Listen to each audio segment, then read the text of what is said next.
Bonjour et bienvenue sur le plateau de Topcom.fr, le portail de la communication par ceux qui la font. Aujourd'hui, nous allons parler de grands changements advenus chez La Young après le rapprochement en septembre 2018 de VML et Wayonnaire par le groupe WPP. Wayonnaire Paris célèbre sa nouvelle identité et lance une nouvelle offre annoncée pour être la première data plateforme connectée à nos vies. Pour en savoir plus, nous recevons Cécile Lejeune. Enchantée. Enchantée. Vous êtes présidente de VML Wayonnaire Paris. Bien, c'est bien, vous avez réussi à le prononcer. Donc effectivement, j'ai rejoint le groupe il y a maintenant 7 mois, effectivement. Et donc pour faire cette transformation et lancer la nouvelle agence VML Wayonnaire. D'accord. Donc cette nouvelle identité, VML Wayonnaire, fusionne les noms des deux agences maintenant réunies. Pourquoi ce choix ? Alors effectivement, ça fusionne d'un côté donc, Wayonnaire, La Young en France, qui a toujours été une agence très forte sur les marques et la créativité. C'est l'agence de Decathlon, la Tante Quechua, c'est l'agence d'Orangina avec Alain Chabat. C'est encore aujourd'hui l'agence de Danone et du Volcan Volvic, de Charal avec Lynn Charal, ou plus récemment, puisqu'on vient de le gagner, de Le Sieur. Et donc cette expertise de marque très forte, elle a toujours un vrai intérêt. Maintenant, ce qui est vrai, c'est que la façon dont on gère les marques a beaucoup évolué. Et donc, il y a une volonté de permettre à la Young de se moderniser sur la façon de gérer les marques, et en la rapprochant donc de VML, qui n'est pas connue en France, effectivement, mais qui est numéro 1 aux États-Unis, qui est une agence purement d'expérience digitale. Donc, qui ne fait que de l'expérience digitale, que ce soit un site e-commerce, une app.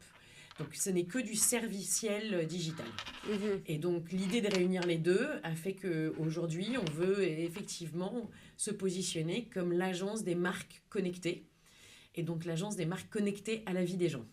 D'accord. Avec une toute nouvelle approche, effectivement. Oui, et donc la mission déclarée de cette nouvelle entité est de créer les marques connectées de demain. Qu'entendez-vous par là ? Alors effectivement, on souhaite devenir l'agence qui crée des marques connectées et à nouveau qui crée des marques connectées à la vie des gens. Alors ça paraît facile à dire. La vraie question, c'est comment ? Parce qu'aujourd'hui, quasiment toutes les agences permettent à une marque d'être en discussion avec les consommateurs. Donc effectivement, aujourd'hui, grâce aux réseaux sociaux, on peut créer une relation directe entre une marque et les consommateurs. Donc ça, évidemment, la Young le faisait déjà. On a déjà toute une équipe social media performante. Mais l'idée, c'était de se dire comment on peut aller plus loin. Et c'est quoi les marques connectées d'aujourd'hui. Et en fait, quand on regarde, on s'aperçoit que les marques qui sont vraiment connectées sont des marques qui permettent et qui arrivent à faire que les consommateurs s'approprient la marque, vivent avec la marque dans leur quotidien. Et donc pour ça, effectivement, pour y arriver, on a lancé 2 offres. Alors, vous en parliez, une première qui est une plateforme data, effectivement, qui s'appelle Eve, et qui est en test aujourd'hui, et qui sortira officiellement en avril. On a déjà fait quelques tests avec des marques, avec certaines de nos marques. Et cette plateforme data, elle a une approche assez spécifique de la data. Parce que tout le sujet de la data, c'est pourquoi et quelle data. Et donc là, on s'est dit, si on veut pouvoir connecter les marques avec la vie des gens, il faut pouvoir prendre des datas de marques. Et ça tombe bien parce que à la Young, on en a depuis 25 ans qui sont le BAV, le Brand Asset Valuator, qui est une étude de marque qu'on fait donc depuis 25 ans, et des datas consommateurs. Et dans les datas consommateurs, on en a pris 2. On a pris ce qu'on appelle du social listening, donc de la data qualitative, de qu'est-ce que disent les gens sur la marque, sur les réseaux sociaux, et de la data comportementale qui est TGI, qui appartient à Kantar, dans le groupe WPP. Donc on croise ces 3 formes de data avec une intelligence artificielle et ça nous sort des points de connexion. Donc pour vous donner un exemple, on l'a fait sur Charal. Et sur Charal, on a trouvé un nouveau point de connexion qu'on n'avait jamais vu avant, qui est tout simplement le steak haché. Alors, vous allez rire, évidemment. Alors, pourquoi c'est étonnant, le steak haché ? C'est parce que quand on fait de la communication pour Charal, on pense que le must du bœuf, c'est la côte de bœuf. Et ben, on s'est aperçu, en fait, via notre data platform, que pour plein de gens, le must du bœuf, c'est le steak haché. Et que le steak haché n'est pas mangé que pour des raisons fonctionnelles. Ce qu'on pensait un peu nous avant. Et on a trouvé des méga fans de steak haché. Et bien là, il faut réussir à s'en servir. Il faut s'en servir pour créer une véritable connexion entre la marque et les fans de steak haché. Et effectivement, pourquoi pas même créer une communauté et aller plus loin entre la marque et les consommateurs. Donc c'est comme ça qu'on fait rentrer une marque dans la vie des gens. Et l'autre chose sur laquelle on est en train de travailler, c'est on a lancé un laboratoire qui travaille sur les objets connectés. D'accord. Et qui travaille plus précisément sur c'est quoi le rôle des marques sur ces objets connectés. Alors pourquoi, vous allez me dire, parce que je vais prendre un objet connecté emblématique dont tout le monde parle aujourd'hui, qui est le Home Assistant, l'assistant vocal en français. L'assistant vocal, il est aujourd'hui dans un foyer sur 2 aux États-Unis. Il était annoncé comme le cadeau de Noël de l'année. Je ne suis pas sûre qu'on ait atteint des chiffres extraordinaires, mais quand même, il est dans plus de 2 millions de foyers en France. Et l'assistant vocal, si les marques ne s'installent pas dessus, elles disparaîtront. Je vais vous donner un exemple. Demain, on commandera sur Alexa, qui est l'assistant vocal d'Amazon, un pack d'eau ou un pack de Volvic. Oui, mais si je ne dis pas Volvic, c'est Amazon qui va choisir quel pack d'eau il m'envoie. Et pour installer les marques sur ces assistants vocaux qui vont gérer nos vies, il y a plein de challenges et il y a plein de choses à faire. Sauf qu'il faut penser au fait que les marques ne doivent pas être là juste pour apporter une promotion ou une offre prix, mais aussi pour apporter soit un service, soit du divertissement. Je vais vous donner des exemples qui ont déjà été faits. Dans les services, par exemple, il y a Sephora qui a fait en France un premier service sur les assistants vocaux à la voix où je peux prendre rendez-vous pour une session de maquillage dans un Sephora proche de là où je suis. Où il y a eu un autre service qui a été sorti par KLM. KLM, via Alexa ou OK Google, m'aide à faire ma valise. Donc, KLM sait où je vais puisque c'est mon billet d'avion, connaît la météo de l'endroit, sait combien de temps j'y vais, et donc en fonction me dit s'il faut que je prenne 2 shorts, 3 shorts, quel type de crème solaire. Il sait aussi combien il y a de personnes à la maison puisque les assistants vocaux reconnaissent les voix. Donc, savent s'il y a 2 adultes, 3 enfants ou 2 adultes, 2 enfants. Donc, ils intègrent tout ça et ils m'aident à faire mes bagages. Je n'ai pas envie d'utiliser, je n'utilise pas. Mais j'ai envie d'une aide, je demande à KLM. Et donc, effectivement, on est en train de réfléchir sur toute cette logique. On a fait un premier POC, un premier test. En fait, on a fait le test de façon très simple. La première question qui est posée à OK Google, c'est Google, c'est « fais-moi une blague ». Et on s'est dit, mais il y a forcément une marque qui peut avoir un rôle à jouer sur cette question. Donc, c'est évidemment Carambar. Et là, on s'est dit, il ne faut pas juste que Carambar réponde avec une blague, parce que c'est ce que faisait déjà Google, il faut aller plus loin. Et donc, on a fait 2 choses. Un, Carambar peut proposer des types de blagues, une devinette ou une blague. Donc, je peux avoir le choix. Mais en plus, Carambar peut me proposer de me faire une blague tous les matins à 7h30 avec mon café, par exemple. Donc voilà, on est en train de développer tout un laboratoire autour des rôles des marques sur ces objets connectés, dont le Home Assistant. On a fait un autre travail là qu'on vient de démarrer sur les miroirs connectés, par exemple, qui arrivent chez nous. Ils sont déjà en vente, je crois, chez Castorama. Et en l'occurrence, le miroir connecté, il me donne sur le côté la météo, il me donne le trafic, il me donne la radio. Et demain, et ça a été présenté au CES, le miroir va pouvoir analyser la qualité de ma peau. Donc évidemment, ça paraît évident, toutes les marques de cosmétiques vont être très très intéressées pour être présentes sur le miroir et me dire qu'en fonction de la qualité de ma peau et de la météo extérieure, je ferais mieux de mettre telle crème ou tel maquillage. Mais au-delà de ça, on peut aller plus loin en fait. Il y a plein d'autres marques qui peuvent jouer un rôle sur ces miroirs. Il y a par exemple une marque, on a pris un exemple un peu éloigné exprès, une marque d'eau, qui pourrait me dire en fonction de la qualité de ma peau et du niveau d'humidité extérieure, combien de quantité d'eau il faudrait que je boive dans la journée, par exemple.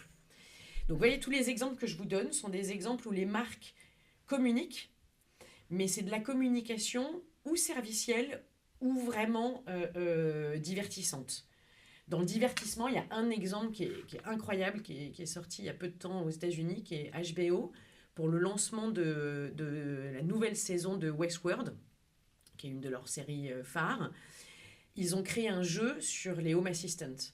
Et le jeu, c'est j'essaie de deviner ce qui va se passer dans la saison en posant des questions aux acteurs. C'est les acteurs qui me répondent. Donc là, c'est du pur divertissement. Apparemment, ça a fait un carton aux États-Unis. On peut aussi l'utiliser comme ça. La clé pour les marques, c'est de trouver un rôle, ensuite d'avoir leur propre voix, parce que la clé, c'est que c'est pas Google qui me réponde ou Alexa, c'est que c'est la voix de la marque qui doit avoir une identité, sa voix, et on peut même rajouter de la musique, puisque c'est ça aussi qui permet effectivement de faire que c'est la marque qui me parle, et puis après, toute l'arborescence de réponses. D'accord. Et en rapport avec cette mission, vous avez déclaré que le rapprochement avec VML était une opportunité de taille. Pourquoi ? Ben oui, évidemment, c'est ce que je vous disais tout à l'heure, c'est-à-dire que comme VML est effectivement une agence avec énormément d'expertise tech qu'on n'avait pas en France, enfin que la Young n'avait absolument pas en France, le rapprochement nous aide à pouvoir nous appuyer sur toute l'expertise tech de VML Wayanar maintenant dans le monde entier.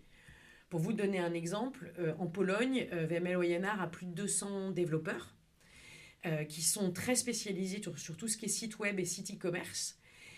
Aujourd'hui, grâce à VML Pologne, je peux proposer à mes clients un site e-commerce et je peux le faire développer en Pologne. Donc l'intérêt, c'est qu'aujourd'hui, et on le sait tous, on peut travailler à distance. Donc en fait, je peux utiliser les expertises là où elles sont pour effectivement servir bien mon client, parce que c'est des expertises qui existent depuis des années et qui ont déjà prouvé leur efficacité. Donc ça me fait gagner un temps incroyable. Si j'avais dû développer toutes ces expertises, moi toute seule en France, il aurait fallu que j'embauche beaucoup de gens, et en plus, il aurait fallu que je teste ces expertises et que je prouve qu'elles fonctionnent. Là, au moins, je peux m'appuyer sur des gens qui savent ce qu'ils font et qui l'ont déjà fait pour plein de clients. Donc, oui, c'est une véritable opportunité. D'accord. J'ai gagné 10 ans, presque. Et qui sont vos clients ? Alors, les clients actuels de l'agence, il y a toujours de façon historique Danone, avec Volvic et son Volcan comme marque phare, et d'autres. Il y a évidemment Charal, qui est toujours notre client avec grand plaisir. Il y a Volvo aussi. Il y a Le Sieur, qu'on vient de gagner récemment. Enfin, et toutes les marques d'ailleurs du groupe Le Sieur, donc Isiocat, Puget, et qu'on accompagne de France sur le monde entier d'ailleurs. Il y a Sanofi, qui est notre plus gros client, pareil, qu'on gère de France pour le monde entier. Après, il y a plein d'autres marques. Il y a les DEC, qu'on accompagne d'ailleurs avec plaisir, entre autres parce qu'ils ont un super incubateur avec des très belles startups dedans. On accompagne BuzzBud, qui est une startup qu'on a lancée en France au mois de décembre. On en lance une autre d'ailleurs dans un mois, je ne peux pas encore dire le nom parce qu'elle n'est pas encore lancée. On a, j'en oublie, mais on a plein de, voilà. On a Volvo, je l'ai dit, Volvo qu'on accompagne vraiment, c'est une très très belle marque Volvo. Donc, et d'ailleurs, on va faire une opération pour eux dans 2 mois qui va être spectaculaire normalement. On a Philippe Maurice. On a, je dois en oublier évidemment, mais donc ça c'est les clients actuels de l'agence, avec effectivement la volonté, via toutes mes nouvelles expertises de VML Wayanar, de se développer beaucoup plus sur tout ce qui est effectivement réseau social, mais ça on le fait déjà pour tous nos clients, mais au-delà des réseaux sociaux, évidemment, des approches beaucoup plus marketing serviciel. Oui, justement, quels sont vos projets ? Alors les projets, c'est à nouveau de positionner VML Wayanar comme une agence nouvelle génération qui fait de la com différemment. C'est-à-dire qu'effectivement, on est persuadé que la com de demain ne sera plus du tout un message top-down, même sur les réseaux sociaux, mais sera toujours un service ou un divertissement qui est là pour être partagé, échangé et pour vivre dans la vie des gens. Et ça, c'est vrai que c'est assez nouveau, surtout sur le web. C'est-à-dire que je pense que malheureusement, le web a un tout petit peu détruit notre métier de publicitaire et fait du mal aux marques, parce que les formats publicitaires du web qui étaient effectivement très très push et qui ont effectivement fait percevoir les marques comme étant un peu insupportables, il faut qu'on passe de l'autre côté de la barrière et qu'on développe des communications qui créent une vraie relation et qui ne saoulent pas les gens, tout simplement. D'accord. Eh bien, merci Cécilia Jeune d'être venue nous parler de VML Wayanar et à bientôt sur le plateau de Topcom.fr.